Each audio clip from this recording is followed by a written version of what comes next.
Welcome back to my channel. ഇന്ന് poverty central വികസനവുമായി ബന്ധപ്പെട്ട് നടക്കുന്ന ചില ആരോപണ പ്രത്യാരോപണങ്ങളെ പറ്റിയും അതുപോലെ തന്നെ അതിനോടനുബന്ധിച്ച് പ്രിയോരച്ചൻ ബഹുമാനപ്പെട്ട മുനിസിഫ് കോടതിയിലും പൗരാവകാശ സംരക്ഷണ സമിതി ബഹുമാനപ്പെട്ട ഹൈക്കോടതി ഡിവിഷൻ്റെ മുന്നിലും നൽകിയിട്ടുള്ള പരാതികളെല്ലാം നമുക്കറിയാവുന്നതാണ്. അതിൽ ഹൈക്കോടതിയിലെ ഡിവിഷൻ ബെഞ്ചിൻ്റെ നിർദ്ദേശപ്രകാരം പ്രിയോരച്ചനെ കക്ഷിയേർക്കാനായിട്ട് ആവശ്യപ്പെട്ടു എന്നാണ് അറിയാൻ കഴിഞ്ഞത്. അതുപോലെ തന്നെ മുനിസിഫ് കോടതിയിലെ രേഖകളെല്ലാം തന്നെ ബഹുമാനപ്പെട്ട ഹൈക്കോടതി ആവശ്യപ്പെട്ടതായിട്ടാണ് നമുക്ക് അവസാനത്തെ അപ്ഡേഷനിലെല്ലാം അറിയാൻ കഴിഞ്ഞത്. അപ്പോൾ കഴിഞ്ഞ ഒരു വർഷത്തോളമായിട്ട് നിരന്തരം ഇതിനെതിരെ പോരാടുകയും പ്രതിഷേധങ്ങൾ സംഘടിപ്പിക്കുകയും ചെയ്തിട്ടുണ്ട്. ഇത്തരത്തിലുള്ള വീതി കൂട്ടാതെ റോഡുണ്ടാക്കുന്നത് മൂലം ഉള്ള അശാസ്ത്രീയതയും അതുപോലെ തന്നെ ഉയരം മാത്രം കൂട്ടി റോഡുണ്ടാക്കുമ്പോൾ വീതി കൂട്ടാതെ റോഡുണ്ടാക്കുമ്പോൾ ഒരു നാട്ടിലും ഇത്തരത്തിൽ പരിഹാരം, അതായത് നമുക്ക് ഈ ട്രാഫിക് ബ്ലോക്കിൻ്റെ പരിഹാരം കണ്ടിട്ടില്ല എന്ന് വളരെ വ്യക്തമായിരിക്കെ കയ്യേറ്റങ്ങൾ ഉണ്ട് എന്ന് ബോധ്യപ്പെട്ടിട്ടും 2006, 7, 8 എന്നീ കാലഘട്ടങ്ങളിലെല്ലാം നിരവധി സർവേകളെല്ലാം നടത്തിയിട്ട് റോഡിൻ്റെ പടിഞ്ഞാറേ ഭാഗത്ത് കയ്യേറ്റങ്ങൾ രേഖപ്പെടുത്തിയിട്ടും അതെല്ലാം കണ്ടില്ലെന്ന് നടിച്ച് ഭരണപക്ഷത്തുള്ള സംഘടനയിലെ വ്യാപാരി സംഘടനയിലെ ചില നേതാക്കളുടെ ഒത്താശയോട് കൂടിയിട്ട് അവർ ആ വിഷയത്തിൽ ആസൂത്രണ വിഷയങ്ങളിലെല്ലാം കമ്മിറ്റികളിലെല്ലാം ഉൾപ്പെട്ടിരുന്ന ആളുകളുടെ കൂടി ഒത്താശയോടെയാണെന്നാണ് ജനങ്ങളുടെ അഭിപ്രായം.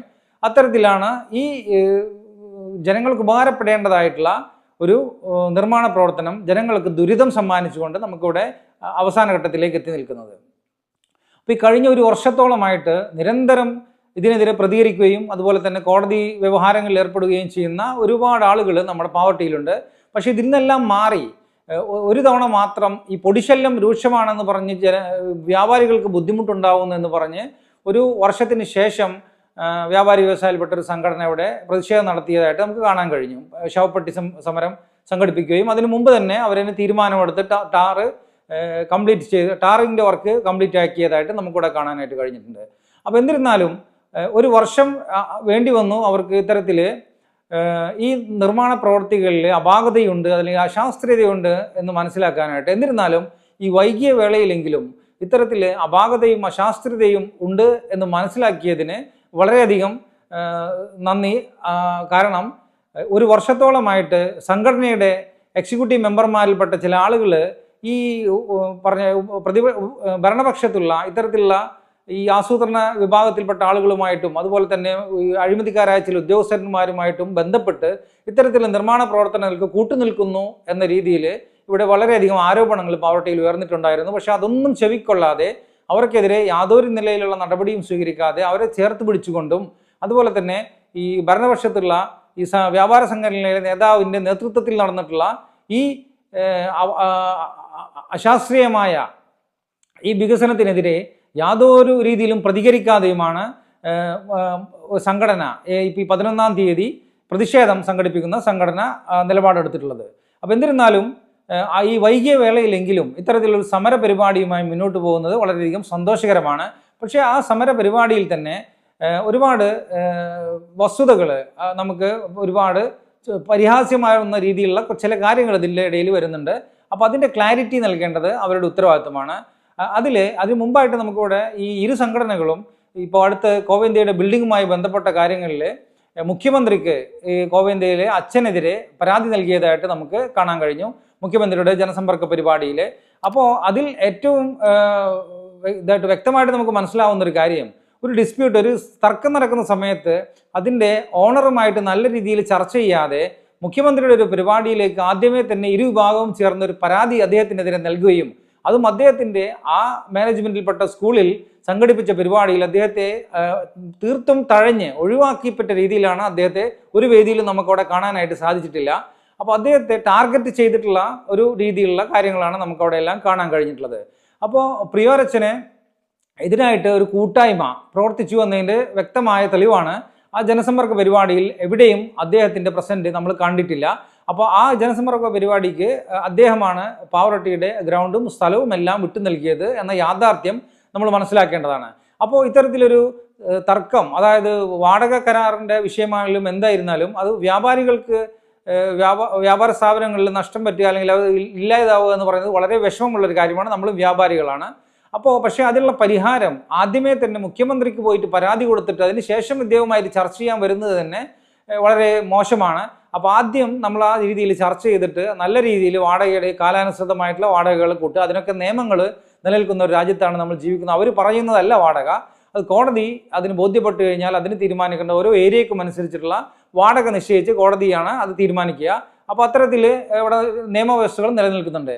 അതിന് മുമ്പേ തന്നെ ഇതിനെല്ലാം ഈ മുഖ്യമന്ത്രിയുടെ പരിപാടിക്ക് എല്ലാ സഹകരണങ്ങളും ചെയ്ത അച്ഛൻ്റെ അച്ഛനെതിരെ ഇരു സംഘടനയിൽപ്പെട്ട നേതാക്കന്മാരും പരാതി നൽകിയത് തന്നെ അന്ന് തന്നെ ഒരു ഗൂഢാലോചനയായിട്ട് പല ആളുകളും ഇവിടെ പാവറട്ടിയിൽ ചൂണ്ടിക്കാട്ടിയിരുന്നു. അപ്പോൾ ഇതേസമയം തന്നെ ഈ റോഡിൻ്റെ വികസന കാര്യത്തിൽ അശാസ്ത്രീയമായി ഈ റോഡ് നിർമ്മിക്കാൻ കാരണക്കാരനായ ഈ ഭരണപക്ഷത്തുള്ള ആ നേതാവിനോട് ഈ വിഷയത്തെപ്പറ്റി, റോഡിൻ്റെ ശോചനീയാവസ്ഥയെ പറ്റിയോ ആസൂത്രണത്തിൽ വന്ന പാകപ്പിഴവിനെ പറ്റിയോ ഇതേവരെ സംസാരിക്കാനായിട്ട് ഈ സംഘടനയ്ക്ക് ധൈര്യപ്പെട്ടിട്ടില്ല എന്നതും ഒരു വസ്തുതയാണ്. അവരുമായിട്ട് അച്ഛനെതിരെയായിട്ടുള്ള ഈ പറഞ്ഞ പേപ്പറിൽ മാധ്യമത്തിലെല്ലാം അത് വാർത്തയായിട്ട് വന്നിരുന്നു. ഇരു സംഘടനകളും ഒരുമിച്ച് ഗോവിന്ദയിൽ അച്ഛനെതിരായിട്ട് പരാതി മുഖ്യമന്ത്രിക്ക് നൽകിയതായി സംബന്ധിച്ച്. അപ്പോൾ ആ വേദിയിൽ ഇരിക്കുമ്പോഴെങ്കിലും ഈ റോഡിൻ്റെ വികസനവുമായി ബന്ധപ്പെട്ട് എന്തിനിത്തരത്തിൽ പാവറട്ടിക്കാർക്ക് ബുദ്ധിമുട്ടുണ്ടാകുന്ന രീതിയിലുള്ള വികസനം നടത്തിയെന്ന് ചോദിക്കാൻ പോലും അവർക്ക് സമയം കണ്ടെത്താനായിട്ട് സാധിച്ചില്ല. എന്നിരുന്നാലും ഈ വിഷയം വ്യാപാരി വ്യവസായി ഈ ഇരുവിഭാഗവും ഒരുമിച്ചിട്ടുള്ള ഇത്തരത്തിലുള്ള നടപടികൾ, വ്യാപാരികൾക്ക് വേണ്ടിയിട്ടുള്ള പ്രവർത്തനങ്ങൾ നല്ല പോസിറ്റീവായിട്ടുള്ള കാര്യങ്ങളാണ്. പക്ഷേ ഈ ഒരു കാര്യത്തിൽ മാത്രം ഒന്നിക്കാതെ ബാക്കി ജനങ്ങൾക്ക് ഉപകാരപ്പെടുന്ന മൊത്തം വ്യാപാരികളെ ബാധിക്കുന്ന വിഷയങ്ങളിൽ കൂടി ഒരുമിച്ച് നിൽക്കണമെന്നതാണ് നാട്ടുകാരുടെ ആവശ്യം. കാരണം ഇത് ചില സ്ഥാപനങ്ങളിൽ ജോലി ചെയ്യുന്ന വ്യാപാരികളെ മാത്രം ബാധിക്കുന്ന ഒരു വിഷയമാണ് ബിൽഡിങ്ങിൻ്റെ വിഷയം.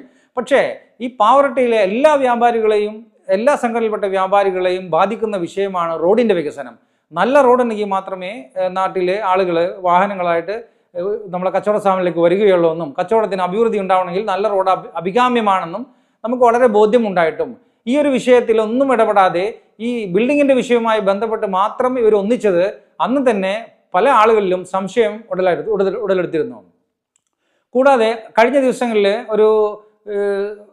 ഒരു സമ്മേളനം, അതുപോലെ തന്നെ ഒരു ചർച്ച നടന്നതായിട്ട് അറിയാൻ കഴിഞ്ഞു. ഈ ചർച്ചയിൽ അത് ഒരു ഏകീകരണത്തിലെത്താൻ സാധിക്കാതെ, അതായത് ഒരു ചർച്ച നല്ല രീതിയിൽ അവസാനിക്കാത്തതിൻ്റെ ഭാഗമായിട്ട് ഒരു വിഭാഗം ആളുകൾ ആരാധനാലയത്തിനടുത്തുള്ള ഈ പ്രിയോരച്ഛൻ്റെ ഓഫീസിന് മുന്നിൽ സിന്ദാബാദ് വിളിക്കുന്നതായിട്ട് നമ്മൾക്ക് കാണാൻ കഴിഞ്ഞു. പ്രതിഷേധിക്കണതിന് എല്ലാത്തിനും പ്രതിഷേധിക്കാൻ എല്ലാവർക്കും അവകാശമുണ്ട്.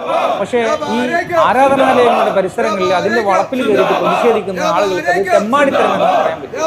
അപ്പോൾ അത്തരത്തിൽ നിങ്ങൾക്ക് പ്രതിഷേധിക്കണമെങ്കിൽ എല്ലാ ആളുകളും കൂടിയിട്ട് കുറേ ആളുകൾ അധികം പ്രതിഷേധിക്കാൻ എല്ലാ വ്യാപാരികളും ഇത്തരത്തിൽ നിങ്ങളുടെ കൂടെ നിൽക്കും. കാരണം എല്ലാവർക്കും ജീവിക്കാൻ വേണ്ടി വ്യാപാരം ചെയ്യുന്നവരാണ്. അപ്പോൾ നിങ്ങളുടെ ബുദ്ധിമുട്ട് എല്ലാവർക്കും അറിയും.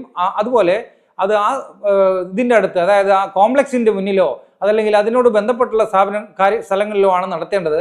അല്ലാതെ ഒരു മതവിഭാഗത്തിൻ്റെ ഈ പള്ളിയുടെ പരിസരത്ത് അതിൻ്റെ കോമ്പൗണ്ടിൽ പോയിട്ട് ഇത്തരത്തിൽ പ്രതിഷേധം സംഘടിപ്പിച്ചത് ഒരിക്കലും ശരിയായ കാര്യമല്ല എന്നാണ് ജനങ്ങളുടെ ഇടയിലുള്ള സംസാരം. അപ്പോൾ നമുക്ക് വീണ്ടും പാവറട്ടിയുടെ വികസന വിഷയവുമായി ബന്ധപ്പെട്ട് വരുമ്പോൾ ഇപ്പോൾ ഈ 11-ാം തീയതി നടത്തുന്ന ഈ സമരം അത് പല പുകമറകളും അതുപോലെ തന്നെ ജനങ്ങളുടെ ഇടയിൽ അല്ലെങ്കിൽ വ്യാപാരികളുടെ ഇടയിൽ തന്നെ ഒരുപാട് സംശയങ്ങൾ ജനിപ്പിക്കുന്നുണ്ട്. കാരണം ഇത്തരത്തിലുള്ള അശാസ്ത്രീയ കാന റോഡ് നിർമ്മാണത്തിന് ആസൂത്രണം ചെയ്ത ആളുകളെയും സംഘടനയും തള്ളിപ്പറയാതെ അവരെ ചേർത്ത് പിടിച്ചുകൊണ്ടാണ് ഇതുവരെ സംഘടന മുന്നോട്ട് പോയിട്ടുള്ളത്. അപ്പോൾ അവരെ ചേർത്ത് പിടിച്ചുകൊണ്ട് ഇവർക്കെതിരെ ഭരണപക്ഷത്തുള്ള പഞ്ചായത്തിനെതിരെ ഒരു പ്രതിഷേധ സംഗമം സംഘടിപ്പിക്കുന്നത് തന്നെ വളരെ പരിഹാസ്യമാണ്. കൂടാതെ ഇടനിലക്കാരനായിട്ട് പ്രവർത്തിച്ചതായിട്ട് പറയപ്പെടുന്ന പാവറട്ടിയിലെ വൈസ് പ്രസിഡന്റിന്റെ ഭർത്താവിനെയും അതുപോലെ തന്നെ വൈസ് പ്രസിഡന്റിനെയും എക്സിക്യൂട്ടീവ് സ്ഥാനത്തും അതുപോലെ തന്നെ ഈ സംഘടനയുടെ കീ സ്ഥാനത്തിൽ താക്കോൽ സ്ഥാനങ്ങളിൽ നിലനിർത്തിക്കൊണ്ട് തന്നെയാണ് ഇത്തരത്തിൽ പ്രതിഷേധം നടത്തുന്നത് എന്നാണ് രണ്ടാമത്തെ വിരോധാഭാസം. അപ്പോൾ എന്തെങ്കിലും രീതിയിൽ അവർ ഇത്തരത്തിൽ എന്തെങ്കിലും രീതിയിലുള്ള ഈ അശാസ്ത്രീയ നിർമ്മാണ പ്രവർത്തനങ്ങൾക്ക് കരാറുകാർക്കോ മറ്റു ഉദ്യോഗസ്ഥന്മാർക്കോ എന്തെങ്കിലും രീതിയിൽ അവിശുദ്ധമായിട്ടുള്ള ഇടപെടലുകൾക്ക് കൂട്ടുനിന്നിട്ടുണ്ടെങ്കിൽ അവരെ സംഘടനയിൽ നിന്നോ അതല്ലെങ്കിൽ ഇത്തരത്തിലുള്ള എക്സിക്യൂട്ടീവ് മെമ്പർ സ്ഥാനത്ത് നിന്നോ മാറ്റി നിർത്തുന്നതിന് പകരം അവരെ ചേർത്ത് പിടിച്ച് അവരോടൊപ്പം ചേർന്നിട്ടാണ് പഞ്ചായത്തിനെതിരെ പ്രതിഷേധം സംഘടിപ്പിക്കുന്നത് എന്നത് വളരെ വലിയൊരു കോമഡി ആയിട്ട് ജനങ്ങളുടെ ഇടയിൽ അവിടെ അവതരിപ്പിക്കുകയാണ് ജനങ്ങൾ. അതുപോലെ തന്നെ ഇടനിലക്കാരനായി പ്രവർത്തിച്ച ഭർത്താവിനെയും അതുപോലെ വൈസ് പ്രസിഡന്റിന്റെ ഭർത്താവിനെയും അതുപോലെ തന്നെ ഈ പറഞ്ഞ ഇടനിലക്കാരനായി പ്രവർത്തിച്ച മൊബൈൽ ഉടമസ്ഥന്റെ മൊബൈൽ സ്ഥാപനത്തിന്റെ ഉടമയെയും മെമ്പർ സ്ഥാനത്ത് നിലനിർത്തിക്കൊണ്ടാണ് ഇത്തരത്തിലുള്ള പ്രതിഷേധം നടത്തുന്നത്. അത് ആരെ ബോധിപ്പിക്കാനാണ് എന്നതാണ് ജനങ്ങളുടെ സംശയം. കൂടാതെ വനിതാ വിങ്ങിന്റെ നേതാവ് കൂടിയായ വൈസ് പ്രസിഡന്റ് ഇത്തരത്തിൽ ഈ 11-ാം തീയതി നടത്തുന്ന ഈ പ്രതിഷേധ സമരത്തിൽ സമരക്കാരുടെ ഒപ്പം നിൽക്കുമോ അതോ പഞ്ചായത്തിന്റെ ഭാഗത്ത് നിൽക്കുമോ എന്നതാണ് അടുത്ത ചോദ്യം. സമരക്കാരുടെ കൂടെയാണെങ്കിൽ ഈ വൈസ് പ്രസിഡന്റും ഇവരോടൊപ്പം നമ്മൾ സംഘടനയിൽപ്പെട്ട ആളുകളോടൊപ്പം വന്ന് സമരപ്പന്തലിൽ സമരം ചെയ്യേണ്ടതുണ്ട്. അല്ലാതെ അവർ പഞ്ചായത്തിന്റെ ഭാഗത്താണ് നിൽക്കുന്നതെങ്കിൽ ഒരിക്കലും അത് സംഘടനയുടെ ഭാഗമല്ല, അപ്പോൾ സംഘടനയ്ക്കെതിരായിട്ടാണ് അവർ പ്രവർത്തിക്കുന്നത് എന്നതാണ് അതിൽ നിന്ന് ജനങ്ങൾ മനസ്സിലാക്കുക. കൂടാതെ റോഡ് നിർമ്മാണത്തിന് ഉത്തരവാദികളായ സർവേ ഡിപ്പാർട്ട്മെന്റിനും അതുപോലെ തന്നെ PWD ഡിപ്പാർട്ട്മെന്റിനും അതുപോലെ തന്നെ അതിനെ ഏകോപിപ്പിക്കേണ്ടതായിട്ടുള്ള ജില്ലാ കളക്ടറുടെ ഓഫീസിനും ആണ് ഉത്തരവാദിത്വം എന്നിരിക്കെ പഞ്ചായത്ത് ഇതിനൊന്നും ഉൾപ്പെടാത്ത പഞ്ചായത്ത് ഓഫീസിന്റെ മുന്നിൽ പോയി ധർണയിരിക്കുന്നതിൻ്റെ എന്ത് ധാർമ്മികതയുടെ അടിസ്ഥാനത്തിലാണ് ഈ ജില്ലാ കളക്ടറെ ഉപരോധിക്കാതെ, എക്സിക്യൂട്ടീവ് എഞ്ചിനീയറുടെ ഓഫീസ് ഉപരോധിക്കാതെ, അസിസ്റ്റന്റ് എഞ്ചിനീയറുടെയോ അസിസ്റ്റന്റ് എക്സിക്യൂട്ടീവ് എഞ്ചിനീയറുടെയോ ഓഫീസുകൾ ഉപരോധിക്കാതെ പാവറട്ടി പഞ്ചായത്ത് ഓഫീസ് ഉപരോധിക്കുന്നത്? അത് സംഘടനയുടെ വൈസ് പ്രസിഡന്റ് ഉൾപ്പെടുന്ന ഈ പറഞ്ഞ പഞ്ചായത്ത് ഓഫീസ് ഉപരോധിക്കുന്നതിൽ എന്ത് രീതിയിലുള്ള മെസ്സേജാണ് ജനങ്ങൾക്ക് നൽകുന്നത് എന്ന് സംഘടന അത് ബോധ്യപ്പെടുത്തേണ്ടത്, ജനങ്ങളെ അതല്ലെങ്കിൽ ഈ കച്ചവടക്കാരെ ബോധ്യപ്പെടുത്തേണ്ടതാണ്. മാത്രമല്ല ആശുപത്രി മുതൽ കയ്യേറ്റമാണെന്ന് കാണിച്ച് 2006 പരാതി നൽകിയിട്ടുള്ള പൗരാവകാശ സംരക്ഷണ സമിതി പ്രവർത്തകനായിട്ടുള്ള പൂച്ചേരി മുഹമ്മദ് അലി സാഹിബ് അടുത്തിടെ ഈ റോഡുമായി ബന്ധപ്പെട്ട വിഷയത്തിൽ ഹൈക്കോടതിയെ സമീപിച്ചതായി നമുക്കറിയാൻ പറ്റും. ഈ വിഷയത്തിൽ അദ്ദേഹത്തിന്റെ അടുത്ത് ശക്തമായ തെളിവുകൾ ഉണ്ടായിട്ടും സംഘടന ഈ വിഷയത്തിൽ സംഘടനയുടെ നിലപാട് എന്താണ്? അത് ആശുപത്രി മതില് അത് കയ്യേറ്റമാണെങ്കിൽ അത് പൊളിക്കണോ അതോ അത് നിലനിർത്തണോ? എന്താണ് സംഘടനയുടെ നിലപാട് എന്ന് ഇത്തരത്തിൽ സംഘടനയുടെ ബന്ധപ്പെട്ട ആളുകൾ ജനങ്ങളോട് ബോധ്യപ്പെടുത്തേണ്ടത് ആവശ്യമാണ്. അപ്പോഴാണ് ജനങ്ങളുടെ ആ ഒരു സംശയത്തിന് അറുതി വരികയുള്ളൂ. കൂടാതെ വേറൊരു വിഷയം ഇവിടെ നിലനിൽക്കുന്നത്, പള്ളി അധികൃതർ ഇപ്പോൾ പുതിയതായി നിർമ്മിക്കുന്ന ബിൽഡിങ്ങിലെ ചില മതവിഭാഗങ്ങൾക്ക് മാത്രം 10% ഡിസ്കൗണ്ട് നൽകുന്നതായിട്ട് അറിയാൻ കഴിഞ്ഞു. അതിൽ സത്യമുണ്ടെങ്കിൽ അത് എന്താണ് സംഘടനയുടെ നിലപാട് എന്ന് അറിയുന്നതിന് ജനങ്ങൾക്കും അവിടെ തന്നെ പാവട്ടിയിലെ വ്യാപാരികൾക്കും അതിയായ താല്പര്യമുണ്ട്. അപ്പോൾ ഇത്തരത്തിൽ ജനങ്ങൾക്ക് ഉപകാരമുള്ള വിഷയങ്ങളിൽ നേരത്തെ തന്നെ നടപടിയെടുത്ത് ഈ അശാസ്ത്രീയ നിർമ്മാണ പ്രവർത്തികൾക്ക് തുടക്കത്തിൽ തന്നെ ഇത്തരത്തിൽ സംഘടന ശക്തമായ നടപടികളെടുത്ത് അതിന് ബന്ധപ്പെട്ട ആളുകൾ, അതിന് ചുക്കാൻ പിടിക്കുന്ന ആളുകൾ സംഘടനയിലുണ്ടെങ്കിൽ അവർക്കെതിരെ നിയമപരമായ നടപടികൾ അല്ലെങ്കിൽ സംഘടനാപരമായ നടപടികൾ കൈക്കൊണ്ട് തിരുത്തേണ്ടതിന് പകരം അവരെ ചേർത്ത് പിടിക്കുകയും ഈ അവസാന സമയത്ത് ആരെ ബോധിപ്പിക്കാനാണ് ഇത്തരത്തിൽ സമരവുമായി മുന്നോട്ട് പോകുന്നതെന്ന് ജനങ്ങളുടെ ഇടയിൽ സംശയിച്ചാൽ അവരെ കുറ്റം പറയാൻ പറ്റില്ല. എന്നിരുന്നാലും എല്ലാവർക്കും കൂടി ഒരുമിച്ച് നമുക്ക് പാവറട്ടിയുടെ ഈ വികസന മുരടിപ്പിനെ ഒരു പരിഹാരം കാണുമെങ്കിൽ എല്ലാവർക്കും ഒത്തൊരുമിച്ച്